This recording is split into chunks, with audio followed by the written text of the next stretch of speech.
Hello बच्चों, let's read this question. The question says calculate velocity of electron in second orbit of hydrogen atom. तो यहाँ पे हमें velocity calculate करना है इलेक्ट्रॉन का सेकेंड ऑर्बिट में और हाइड्रोजन एटम के लिए। तो इस क्वेश्चन को सॉल्व करने से पहले इस क्वेश्चन को सॉल्व करने से पहले की कंसेप्ट को यहाँ पे डिस्कस कर लेते हैं। की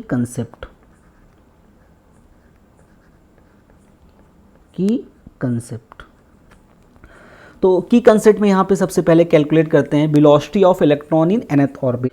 तो सबसे पहले यहाँ पे कैलकुलेट करते हैं velocity of electron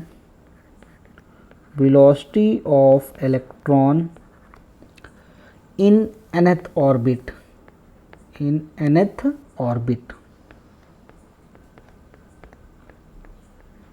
velocity of electron in nth orbit for hydrogen like atom. तो हम लोग यहाँ पे क्या करते हैं, nth ऑर्बिट में इलेक्ट्रॉन की वेलोसिटी कैलकुलेट करते हैं। किसके लिए? For hydrogen like atom. तो यहाँ पे सबसे पहले ये कंसीडर करते हैं कि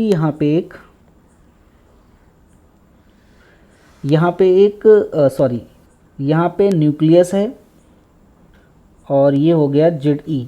तो एटॉमिक नंबर यहाँ पे कितना हो गया? Z, और E यहाँ पे क्या है? प्रोटॉन। और यहाँ पे एक इलेक्ट्रॉन है जो कि nth ऑर्बिट में है। कहाँ पे है? nth ऑर्बिट में। और वो Vn स्पीड से क्या कर रहा है? इस ऑर्बिट में रिवॉल्व कर रहा है। और इस ऑर्बिट का जो रेडियस हो गया nth ऑर्बिट का, वो कितना है? Rn। अब यहाँ पे न्यूक्लियस क्या करेगा? इलेक्ट्रॉन को अपनी तरफ यहाँ पे अट्रैक्ट करेगा। जिस फोर्स ये अट्रैक्ट करता है उसको इलेक्ट्रोस्टैटिक फोर्स बोलते हैं। अब ये इलेक्ट्रोस्टैटिक फोर्स को यहाँ पे कौन बैलेंस करेगा? Centripetal force. तो यानी इलेक्ट्रॉन ये nth ऑर्बिट में रिवॉल्व करेगा और जो न्यूक्लियस और इलेक्ट्रॉन के बीच यहाँ पे फोर्स लगेगा, इलेक्ट्रोस्टैटिक फोर्स, वो किसको बैलेंस करेगा? यहाँ पे सेंट्रीपिटल फोर्स को। तो यहाँ पे इलेक्ट्रॉन और न्यूक्लियस के बीच जो इलेक्ट्रोस्टैटिक फोर्स हो जाएगा वो हो जाएगा 1/4πε0 Ze का स्क्वायर डिवाइड बाई Rn का होल स्क्वायर। ये किसके इक्वल हो जाएगा? यहाँ पे सेंट्रीपिटल फोर्स। तो सेंट्रीपिटल फोर्स यहाँ पे हो जाएगा mvn का whole square divide by Rn। यहाँ से एक Rn को Rn से कैंसिल कर देते हैं। तो यहाँ से जो Vn की वैल्यू हमें मिल जाएगी, तो यहाँ से जो Vn इक्वल टू आ जाएगा वो आ जाएगा Ze का whole square divide by 4πε0 m into Rn under root में। यह हमने किसकी वैल्यू कैलकुलेट कर ली? यहाँ पे Vn की।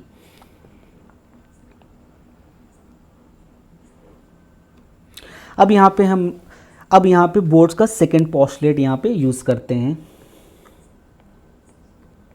यूजिंग बोर्ड्स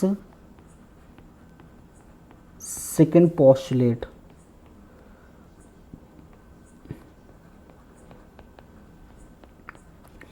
बोर्ड का सेकेंड पोस्टुलेट ये कहता है कि जो एंगुलर मोमेंटम होता है L, वो किसके इक्वल होता है? यहाँ पे NH डिवाइड बाई 2π। और यहाँ पे n क्या है? Principal quantum number. और n की वैल्यू यहाँ पे हो सकती है 1, 2, 3 डॉट डॉट सो ऑन। तो यहाँ पे एंगुलर मोमेंटम क्या हो गया? NH divide by 2π using Bohr second postulate. यह हम एंगुलर मोमेंटम को यहाँ पे लिख सकते हैं mvn Rn इक्वल टू यहाँ पे हो जाएगा NH डिवाइड बाई 2π। तो यहाँ से एंगुलर मोमेंटम क्या लिख सकते हैं? mvn Rn equal to NH divide by 2π। अब यहाँ से अगर हम Rn की वैल्यू यहाँ से कैलकुलेट करेंगे तो यहाँ से Rn की वैल्यू आ जाएगी NH डिवाइड बाई 2π mvn। ये हमने यहाँ पे क्या कैलकुलेट कर दिया? रेडियस कैलकुलेट कर लिया nth ऑर्बिट में। अब ये जो हमने रेडियस कैलकुलेट किया है यहाँ से पुट कर देंगे तो हमारे पास वेलोसिटी इलेक्ट्रॉन की nth ऑर्बिट में आ जाएगी। तो इसको मान लेते हैं यहाँ पे, ये हो गया इक्वेशन नंबर फर्स्ट और ये हो गया यहाँ पे इक्वेशन नंबर सेकेंड। अब क्या करेंगे, इक्वेशन सेकेंड से आर एन की वैल्यू इक्वेशन फर्स्ट में पुट कर देंगे। फ्रॉम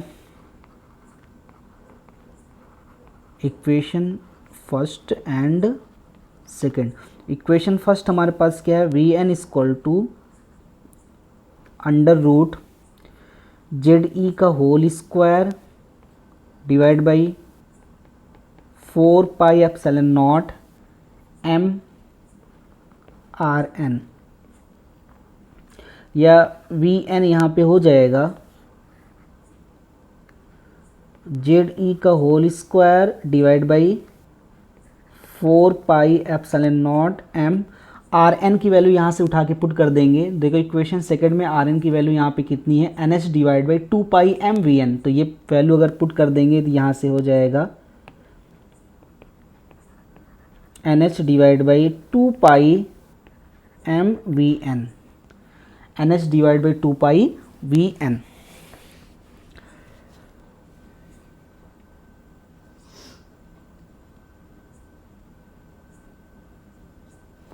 ये यहाँ से जो वी एन की जो वैल्यू आ जाएगी वो आ जाएगी वी एन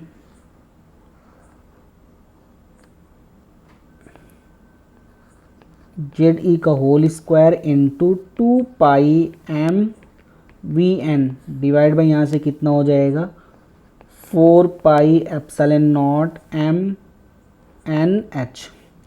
तो यहाँ से देखो ये पाई से पाई कैंसिल हो जाएगा, एम से एम यहाँ पे कैंसिल हो जाएगा, और यहाँ से इसको कैंसिल कर देंगे 2 आ जाएगा।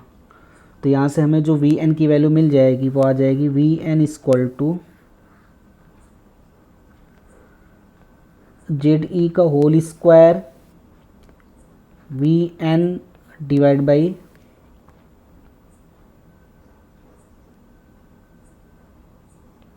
2 epsilon naught N into H. अब यहाँ पे दोनों तरफ अगर स्क्वायर कर देंगे तो रूट यहाँ से हट जाएगी, ये हो जाएगा वी एन का होल स्क्वायर, ये इक्वल टू हो जाएगा यहाँ से जेड ई का whole square V N divide by यहाँ पे कितना आ जाएगा 2 epsilon naught N into H. एक वी एन से एक वी एन यहाँ से कैंसिल कर देंगे, तो जो हमें यहाँ से वी एन मिल जाएगा वो आ जाएगा E square divide by 2 epsilon naught H into Z divide by N.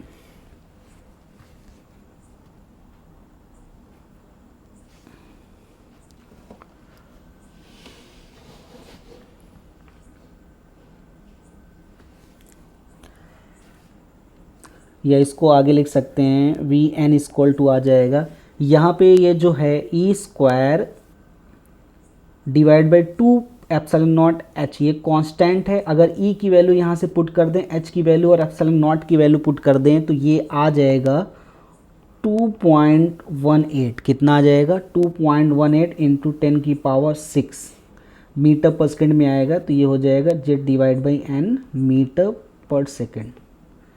तो ये हमने इलेक्ट्रॉन की स्पीड कैलकुलेट कर ली for hydrogen like atom in nth orbit. अब इसकी कंसेप्ट की हेल्प से क्वेश्चन को सॉल्व करते हैं। तो क्वेश्चन का यहाँ पे सॉल्यूशन हो जाएगा